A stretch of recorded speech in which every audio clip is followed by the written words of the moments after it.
बिस्मिल्लाहिर्रहमानिर्रहीम। अस्सलामुअलैकुम रहमतुल्लाहि व बरकातुहू। लाखों करोड़ों दुरूद सलाम नबी करीम सल्लल्लाहु अलैहि वसल्लम पर और आपकी आल पर। आज बेटा हम सीखेंगे स्टैटिस्टिक्स क्या है, स्टैटिस्टिक्स का हिस्टोरिकल बैकग्राउंड क्या है और स्टैटिस्टिक्स की प्रॉपर डेफिनेशन क्या है। बड़ा इम्पोर्टेंट लेक्चर है, बड़ी तवज्जो से सुनिएगा। अल्लाह रब्बुल इज़्ज़त ने इस कायनात में दो साइंसेस उतारी हैं। एक को हम नेचुरल साइंस कहते हैं, जिसमें physics, chemistry, biology, geology, embryology, astronomy वगैरह शामिल हैं। दूसरी को हम सोशल साइंस कहते हैं, जिसमें economics, psychology, sociology, political science वगैरह शामिल हैं। जहाँ तक बात है नेचुरल साइंस की, तो नेचुरल साइंस के कवानीन में जो भी रद्द बदल आता है वो बेटा अल्लाह की मर्ज़ी से, अल्लाह के हुक्म से आता है। हम इंसानों का इसमें कोई रोल शामिल नहीं है। मसलन हाइड्रोजन और ऑक्सीजन है, अगर आप इन दोनों गैसेस को एक स्पेसिफिक रेशो से मिक्सअप करेंगे तो आपको पानी मिलेगा। अल्लाह रब्बुल इज़्ज़त ने इन दोनों गैसेस के अंदर ऐसी क्वालिटीज़ रख दी हैं कि दुनिया के किसी भी कोने में जाके कोई भी शख्स इन दोनों गैसेस को एक स्पेसिफिक रेशो से मिक्सअप करेगा तो ये दोनों गैसेस जो हैं ये पानी प्रोड्यूस करेंगी। ऐसे ही पानी के फ्रीजिंग पॉइंट का हमें पता है, पानी के बॉइलिंग पॉइंट का पता है, और भी नेचुरल साइंसेस के जो लॉज हैं उनके बारे में हम जानते हैं। जो सोशल साइंस है, अब इसके नज़रियात में, इसके कवानीन में जो भी तब्दीली वाक़या होती है, जो भी रद्द-बदल आता है, वो हम इंसानों से जुड़ा हुआ है। हम इंसानों के रवैये से, हम इंसानों के कल्चर से, लहजे से जो वेरिएबिलिटी आएगी वो हम सोशल साइंस में स्टडी करेंगे। मसलन देखें, एक शख्स लाहौर में है, एक शख्स फैसलाबाद में है, एक शख्स जो है वो मियाँ वाली में है। अब इन तीनों डिफरेंट लोकेलिटीज़ में मौजूद अशख़ास के कल्चर में, रहन सहन में, ज़ुबान में, लहजे में आपको वाज़ेह फ़र्क जो है वो नज़र आएगा। जहाँ तक बात है बेटा स्टैटिस्टिक्स की, तो स्टैटिस्टिक्स जो है ये एक ऐसा सब्जेक्ट है जो सोशल साइंस और नेचुरल साइंस के दरमियान एक ब्रिज प्रोवाइड करता है। यानी under different constraints, under different condition, जो सोशल साइंसेस के लॉज हैं वो नेचुरल साइंस के करीब चले जाते हैं।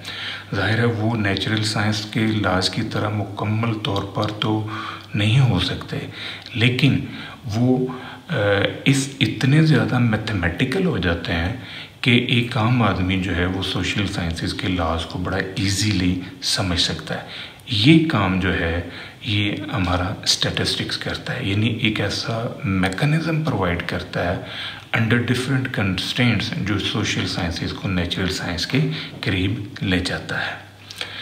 इसके लिए मैं आपको एक एग्ज़ाम्पल देता हूँ। हमने इकोनॉमिक्स में एक लॉ पढ़ा है जिसे हम लॉ ऑफ मार्जिनल यूटिलिटी कहते हैं। उस लॉ की स्पेशलिटी ये है कि जैसे जैसे आप कोई चीज़ यूटिलाइज़ करते हैं तो शुरू में उसका यूटिलिटी लेवल हाई होता है, फिर आहिस्ता आहिस्ता कम हो जाता है। मसलन देखें, आप सेब खाना शुरू करते हैं तो शुरू में आपका यूटिलिटी लेवल हाई है, फिर जैसे जैसे आप सेब खाते जाएंगे, एक खाया, दूसरा, तीसरा, चौथा, जैसे जैसे आप सेब खाते जाएंगे आपके यूटिलिटी लेवल कम होता जाएगा और फिर एक स्टेज आएगी आपका पेट फुल हो जाएगा और आप सेबों को खाना छोड़ देंगे। इसके बावजूद अगर आप खाना शुरू करते हैं तो फिर आपका यूटिलिटी लेवल नेगेटिव हो सकता है। अब ये लॉ जो है ये इन शराइत की मौजूदगी में वर्क करता है कि वो शख्स जो सेब खा रहा है वो पहले से भूखा होना चाहिए, वो एक ही वक्त में सेब खाए, सेब जो वो खा रहा है वो टेस्ट में, वो साइज़ के अंदर जो है वो हर लिहाज से एक जैसे होने चाहिए। तो ये लॉ अंडर डिफरेंट कंस्ट्रेंट्स जो है वो वर्क कर रहा है। इसी तरह देखें, ये लॉ खाने पीने वाली चीज़ों पे तो लग सकता है, लेकिन ये लॉ दौलत इकट्ठी करने में, कोई अपना शौक़ पूरा करने में ये ला नहीं लगेगा, यानी कलेक्शन ऑफ कॉइन्स में, कलेक्शन ऑफ स्टैम्प्स में ये ला जो है ये अप्लाई नहीं होगा। वहाँ पर क्या है कि जैसे जैसे किसी के पास पैसा आता है उसकी जो तलब है वो और ज़्यादा बढ़ती है, वो कम नहीं होती। तो इस वजह से ये ला फिर ऐसी चीज़ों पे अप्लाई नहीं होता। अब हम आते हैं स्टैटिस्टिक्स के हिस्टोरिकल बैकग्राउंड पे। जो लफ्ज़ स्टैटिस्टिक्स है ये सबसे पहले गॉटफ्राइड एक्नवॉल ने यूज़ किया था 18th सेंचुरी के अंदर। स्टैटिस्टिक्स का लफ्ज़ जो है ये ड्राइव्ड है लैटिन वर्ड स्टेटस से, इटालियन वर्ड स्टैटिस्टा से, जर्मन वर्ड स्टैटिस्टिक से और फ्रेंच वर्ड स्टैटिस्टिक से। इन चारों अल्फाज का मतलब है वेल ऑर्गेनाइज्ड पॉलिटिकल स्टेट। अब वेल ऑर्गेनाइज्ड पॉलिटिकल स्टेट का कॉन्सेप्ट क्लियर करने के लिए आप ये इमेजिन करें कि जो पुराने दौर में बादशाह थे वो अपनी रियासत को चलाने के लिए बहुत सारी इन्फॉर्मेशन जो है वो इकट्ठी करते थे। मसलन उनके यहाँ कुल आबादी कितनी है, उसमें मेल फीमेल कितने हैं, उसमें एजुकेटेड अनएजुकेटेड पीपल कितने हैं, आर्म्ड फोर्सेस कितनी हैं, वो किन ज़राए से दौलत इकट्ठी करते हैं, किन ज़राए के ऊपर वो दौलत ख़र्च करते हैं, वो अपनी रियाया की फ़लाह बहबूद को अपलिफ्ट करने के लिए कौन से इक़दाम उठा सकते हैं। ऐसी तमाम इन्फॉर्मेशन जो है वो इकट्ठी करते थे और फिर अपने रिसोर्सेज को अप्लाई करके उनसे ज़्यादा से ज़्यादा गेन करते थे। एक ऐसा शख्स जो स्टैटिस्टिकल इन्फॉर्मेशन रखता है, स्टैटिस्टिकल नॉलेज रखता है, वो एक आम आदमी से ज़्यादा अच्छे तरीके से अपने लिमिटेड रिसोर्सेज को यूज़ करके ज़्यादा से ज़्यादा बेनिफिट उठा सकता है। अब हम आते हैं स्टैटिस्टिक्स की प्रॉपर डेफिनेशन के ऊपर। स्टैटिस्टिक्स की सबसे छोटी जो डेफिनेशन है वो है science of facts and figure is called statistics. इसके अलावा science of aggregates is called statistics. But जो स्टैटिस्टिक्स की प्रॉपर डेफिनेशन है वो है collective study of methods used in collection, classification, presentation, analysis and interpretation of numerical data under investigation is called statistics. अब ये जो 5 स्टेजेस हैं, 5 step हैं, ये मिल के स्टैटिस्टिक्स की डेफिनेशन डिज़ाइन करता है। इन 5 स्टेप्स को हम पिलर्स कहते हैं स्टैटिस्टिक्स के। तो अब इन 5 स्टेप्स को हम 1 बाय 1 जो है वो स्टडी करते हैं। सबसे पहला है डाटा कलेक्शन। अब बेटा जब भी आप कोई रिसर्च करते हो तो सबसे पहला मरहला होता है उस टॉपिक से रिलेटेड इंफॉर्मेशन इकट्ठी करना जिसके ऊपर आप रिसर्च कर रहे हैं। ये इंफॉर्मेशन जो है ये आप प्राइमरी सोर्सेज से भी इकट्ठी कर सकते हैं या आप सेकेंडरी सोर्सेज से भी इकट्ठी कर सकते हैं। मसलन इसके लिए आप क्वेश्चनर मेथड भी यूज़ कर सकते हैं, इसके लिए आप टेलीफोनिक सर्वे भी यूज़ कर सकते हैं, इसके लिए आप सोशल मीडिया यूज़ कर सकते हैं, आप इलेक्ट्रॉनिक मीडिया नेट वगैरह भी यूज़ कर सकते हैं, आप बाय लेटर्स भी लोगों से इंफॉर्मेशन जो है वो इकट्ठी कर सकते हैं, आप लोगों को ऑब्ज़र्व करके भी उनसे इंफॉर्मेशन इकट्ठी कर सकते हैं, आप जो पहले से रिसर्च हुई है उनसे भी आप डाटा जो है वो इकट्ठा कर सकते हैं। आप TMA के ऑफिस से जो सरकारी सतह पर दफातर हैं वहाँ से भी डाटा इकट्ठा कर सकते हैं। ये पहला हमारा मरहला है डाटा कलेक्शन का। दूसरा मरहला ये है कि जो डाटा आपने कलेक्ट किया है उसकी क्लासिफिकेशन करना। अब ये देखें बेटा, जो भी आप इंफॉर्मेशन इकट्ठी करते हैं उसमें हेट्रोजेनिटी मौजूद होती है। अब हमारा टारगेट ये होता है कि उस हेट्रोजेनिटी को मिनिमाइज़ किया जाए।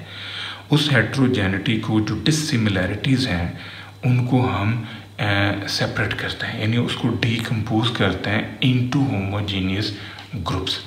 मसलन देखें ये पॉपुलेशन है, अब इसको आप डिवाइड कर सकते हैं मेल और फीमेल के अंदर। अब मेल और फीमेल को फर्दर एजुकेटेड और अनएजुकेटेड में, एजुकेटेड में फिर स्कूल जाने वाले, कॉलेज जाने वाले, यूनिवर्सिटी जाने वाले और प्रोफेशनल। अब ये इनकी डीकम्पोजिशन आप कर रहे हैं। सिमिलर पैटर्न, जो लोग अनपढ़ हैं, अनएजुकेटेड हैं, उनको आप एज ग्रुप के लिहाज से डिकम्पोज कर सकते हैं। तो ये जो मरहला है इसको हम कहते हैं क्लासिफिकेशन, यानी दर्जाबंदी करना। इसी तरह अगर आप किसी कॉलेज के बारे में रिसर्च कर रहे हैं तो उस कॉलेज में मेल कितने हैं, फीमेल कितने हैं, medical, non medical, ICS, arts में कितने लोग हैं, आगे फिर फर्स्ट ईयर सेकेंड ईयर में कितने, एंड सो ऑन। इसी तरह आप फीमेल की असेसमेंट भी कर सकते हैं। तो ये स्टेज जो है इसको कहते हैं क्लासिफिकेशन ऑफ डाटा। इसके बाद तीसरा मरहला है presentation of data. Presentation of data जो है ये एक ऐसा स्टेप है जिसमें हम अपनी स्टैटिस्टिकल इंफॉर्मेशन को एक आम आदमी के समझने के काबिल बनाने के लिए मुख्तलिफ टूल्स यूज़ करते हैं, जिसमें टेबुलर फॉर्म है, डायग्राम्स हैं, ग्राफ्स है, टेक्सचर अप्रोच है, इसके अलावा चार्ट्स हैं।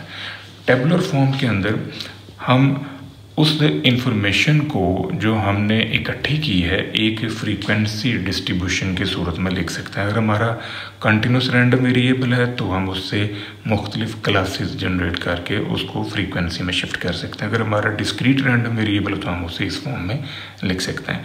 इसी तरह अगर हम दो डिफरेंट वेरिएबल्स को लेके चल रहे हैं तो फिर उसके लिए हम बाइवेरिएट फ्रीक्वेंसी डिस्ट्रीब्यूशन भी बना सकते हैं। ग्राफिक फॉर्म के अंदर हम उस डाटे से मुख्तलिफ ग्राफ्स जो हैं वो बना सकते हैं। जैसे ये लाइन ग्राफ है, फ्रीक्वेंसी पॉलीगॉन है, उजाइव कर्व है, स्पाइडर ग्राफ है, हिस्टोग्राम है, और ये हिस्टोग्राम है अनइक्वल। ये वाला इक्वल साइज़ का है, इसमें जो विड्थ है हिस्टोग्राम की बार्स की वो सेम है, बट यहाँ पर जो बार्स की विड्थ है वो डिफरेंट है। तो ये अनइक्वल साइज़ का हिस्टोग्राम है। इसके लिए हम डायग्राम्स और चार्ट्स भी यूज़ कर सकते हैं। अगर हम एक वेरिएबल की स्टडी कर रहे हैं तो वो सिंपल बार में शो होगी। अगर दो फैक्टर्स हैं उनको डिस्प्ले करना है तो उसके लिए डबल बार हम यूज़ कर सकते हैं। अगर हम तीन फैक्टर को स्टडी करना चाहते हैं तो फिर उसके लिए हम ये 3 बार जो है वो यूज़ कर सकते हैं। हम इसके लिए कंपोनेंट बार भी यूज़ कर सकते हैं कि एक ही बार के अंदर डिफरेंट फैक्टर्स को हम शो कर लें। इसी तरह हम इसके लिए पिक्टोग्राम भी यूज़ कर सकते हैं। अगर हमारी कैलकुलेशंस बहुत हैवी है तो उसके लिए हम ये छोटे छोटे पिक्चर्स की सूरत में भी डाटा डिस्प्ले कर सकते हैं। ये पाई चार्ट भी हम यूज़ कर सकते हैं। हर सेक्टर जो है वो डिफरेंट सोर्स ऑफ वेरिएशन को शो कर रहा है। इसके बाद चौथा मरहला है डाटे का एनालिसिस करना। डाटे का एनालिसिस करने के लिए हम मेजर ऑफ लोकेशन यूज़ कर सकते हैं, यानी मीन मीडियन मोड से हम डाटे की सेंट्रलाइजेशन को स्टडी कर सकते हैं। अगर मीन मीडियन मोड का आंसर सेम आ रहा है तो इसका मतलब डिस्ट्रीब्यूशन सिमेट्रिकल है। अगर मीन बड़ा है मीडियन से, मीडियन मोड से, तो ये पॉजिटिव सिक्यूड है। अगर मीन छोटा है मीडियन से, मीडियन मोड से छोटा, तो फिर ये नेगेटिव सिक्यूड है। हम डाटे की वेरिएबिलिटी स्टडी करने के लिए मेजर ऑफ डिस्पर्शन यूज़ कर सकते हैं। जैसे इन तीनों में जो ये वाला पार्ट है ये ज़्यादा प्रिसाइज है, यानी यहाँ पर डाटा जो है ये ज़्यादा प्रिसाइज है। यहाँ पर डाटा में वेरिएबिलिटी लो लेवल की है as compare to this one, as compare to this one. ये हाई लेवल वेरिएबिलिटी को शो कर रहा है। तो ऐसा डाटा जिसमें वेरिएशन कम से कम होती है वो बेस्ट तसव्वुर किया जाता है। इसी तरह हम डाटे का एनालिसिस करने के लिए रिग्रेशन, कोरिलेशन और टाइम सीरीज़ का सहारा भी ले सकते हैं। अगर हमारे वेरिएबल में पॉजिटिव रिलेशन है तो वो इस फॉर्म का होगा, अगर नेगेटिव रिलेशन है तो उसका जो display in form of regression line होगा वो इस फॉर्म में आएगा। अगर टाइम सीरीज़ में हम स्टडी कर रहे हैं तो ये इस तरह की वेरिएबिलिटी में भी आ सकता है। इसको देखकर हम फ्यूचर को प्रोजेक्ट कर सकते हैं, फोरकास्टिंग कर सकते हैं कि वेरिएबल में जो फ्लो है वो इंक्रीजिंग है। इससे हमें पता चल रहा है कि वेरिएबल में जो फ्लो है वो डिक्रीजिंग है। ये एक सिग्नल फॉर्म का रिलेशनशिप है। हर स्पेसिफिक टाइम के बाद ये वेरिएबिलिटी जो है ये आ रही है। ये रेगुलर पैटर्न ऑफ वेरिएशन को आइडेंटिफाई कर रहा है। जो पांचवा हमारा स्टेप है, ये बड़ा इम्पोर्टेंट स्टेप है, ये है इंटरप्रिटेशन ऑफ डाटा। अब जितना काम आपने किया है, आपने उस सारे को असेस करके पर्सनल एक्सपीरियंस की बेस पर, पर्सनल स्किल की बेस पर पूरे डाटे के बारे में अब आपने रिज़ल्ट जो है वो जनरेट करना है, यानी उसको आपने इंटरप्रेट करना है कि आपने जो काम किया उसमें से क्या रिजल्ट्स जो हैं वो आपने जनरेट किए। ये हमारा 5th स्टेप है डेफिनेशन के अंदर। यानी पहला स्टेप था कलेक्शन, दूसरा क्लासिफिकेशन, तीसरा प्रेजेंटेशन, चौथा एनालिसिस और पांचवा स्टेप जो था वो हमारा इंटरप्रिटेशन है। अब हम आते हैं कि स्टैटिस्टिक्स के मीनिंग्स क्या हैं। स्टैटिस्टिक्स के दो मीनिंग्स हैं।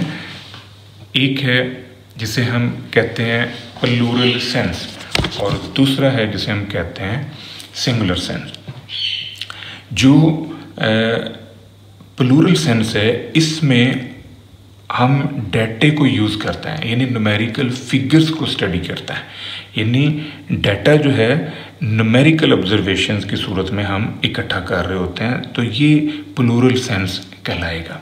जो सिंगुलर सेंस है, इसमें हम उन मेथड्स को स्टडी करते हैं जिनकी मदद से हम डाटा कलेक्ट करते हैं, क्लासीफाई करते हैं, प्रेजेंट करते हैं, एनालिसिस करते हैं और फिर इंटरप्रिटेशन करते हैं। तो ये सिंगुलर सेंस कहलाता है। ये दो सेंसेस हैं स्टैटिस्टिक्स के हवाले से। होप्स हो आपको ये टॉपिक समझ आ गया होगा। दुआ में याद रखिए कि इंशाल्लाह अगली वीडियो के साथ फिर हाजिर होंगे। फी अमान अल्लाह।